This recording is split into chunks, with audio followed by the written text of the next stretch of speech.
So the Suns are going with Frank Vogel. Frank Vogel is now the coach of the Phoenix Suns. And I think it's a good hire. I mean, you look at the available coaches at that point.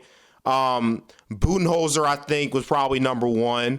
Depending on what your team situation was, I maybe would say D'Antoni 2. And then I probably would put Frank Vogel right there at 3. So there's a lot of good coaches available this year.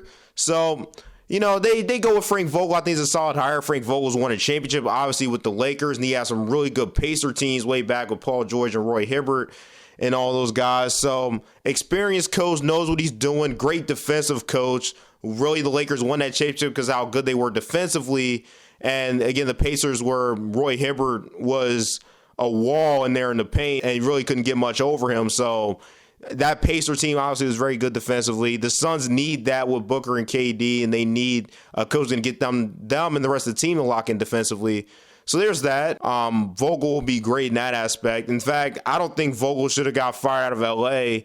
This might be a hot take. I don't think there's a difference between Vogel and Darvin Ham. With Westbrook, they both were bad, and once they traded Westbrook and really fixed that team, then I think Frank Vogel could have did the same thing, to be honest with you. But yeah, for the Phoenix Suns, I think Frank Vogel's a good hire. I am still mad they fired Monty, and I still don't disagree with that to this day.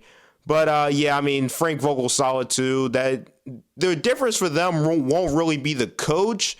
Is going to be more of what they do with the roster and how they build around Devin Booker and Kevin Durant.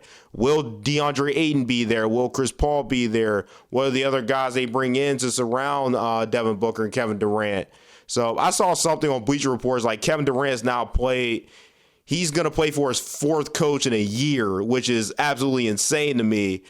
But yeah, I guess when you go from whatever was going on in Brooklyn, all the dysfunction there, to whatever's going on with the Phoenix Suns right now, yeah, I guess that makes sense. But yeah, so we'll see what Frank Vogel does with this team and how this team makes the change to possibly get over the hump. But if there are any Phoenix Suns fans in the comments, let me know what you think of the hire. Are you excited about it? Is it just kind of is it kind of a mid-hire, or are you unhappy with it and rather have somebody else? But again, I don't think we can really gauge the Suns until we see what the roster looks like.